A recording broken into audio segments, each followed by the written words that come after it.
Big questions loom on the first day of safer at home restrictions in Summit. Phil Lindeman, Crystal 93 News. First, I-70 weekend traffic topped 44,000 vehicles Friday through Sunday, the second week of growth since bottoming out at 30,000 vehicles over Easter.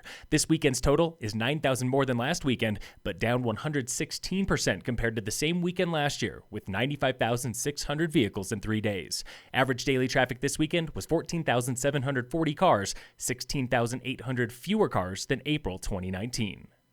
The string cheese incident has canceled its entire summer tour, including back-to-back shows at Dillon Amphitheater. Kirsten Anderson with The Town. It's a combination of the band and AEG, that is the promoter, doing what is best for the musicians and for their fans. SCI is the first major act to postpone until 2021. The amphitheater's first paid show, Ween, on June 27th, is still on the calendar, but it might look different. The writing is on the wall that certainly a amphitheater packed to capacity is not what our events and concerts are going to look like this summer. All SCI tickets are refunded within 30 days of now to credit card through AEG Presents.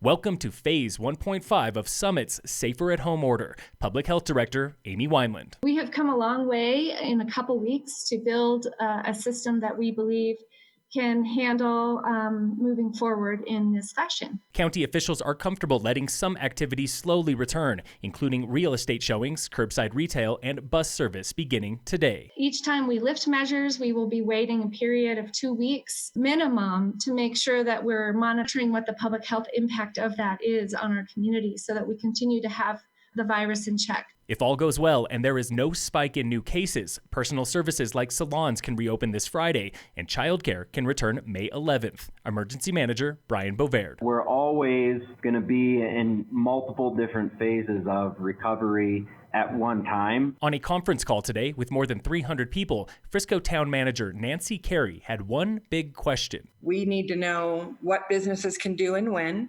Businesses can submit protocols. They need information on that.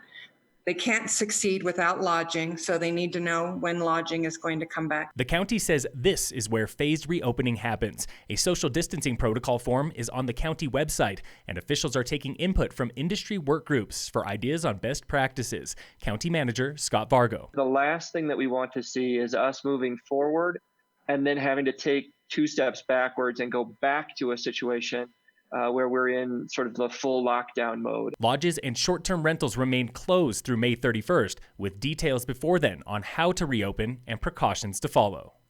Summit Stage is back online today with limited service. Assistant County Manager Bentley Henderson. The main line runs along the Blue River, and we have another main line that runs along the Snake.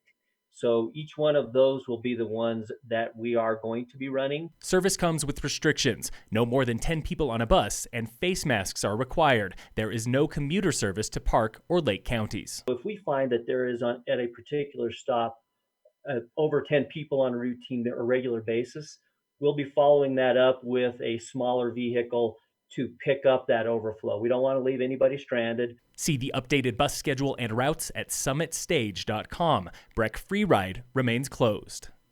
Vail Resorts is giving refund credit for Epic Pass holders. Ryan Huff with the company. If you skied no days and you had a Epic Pass, for example, you would be getting an 80% credit. Whereas if you skied 5 or more days on a full season pass, you would be getting a 20% credit. Credit is for next season's Epic Pass only, and every pass comes with free insurance, giving you cash if the chairlifts don't start spinning on time. We are very hopeful that we would be open for skiing and riding as normal, in the October-November timeframe. Look for a refund email by May 13th and get the details at epicpass.com. Penalties for violating the local health order are $5,000 and up to 18 months in jail. And this weekend, after responding to 28 calls for public health violations, Summit Sheriff's Office wrote just 1 ticket. Trailheads were busy again. 474 cars at 47 trailheads Friday through Sunday, with 1 ticket for illegal parking at Baldy and Breck. Mayflower Gulch was busiest, with 45 cars Saturday afternoon. Powderhounds missed at least 6 weeks of chairlift access this spring, but Steve Plummer of Silverthorne still got 108 days on snow before shutdown. My average is about 150. My record is 181, so this is probably my skimpiest year in a long time. Plummer claims 139 consecutive months of skiing in Summit, and he won't let closed chairlifts break the streak. This is the first time in almost 12 years that I had to hike in April to get my April day in. So looks like I'm going to be hiking a few more months this year. Uphill access remains closed indefinitely at all Summit ski areas and Loveland.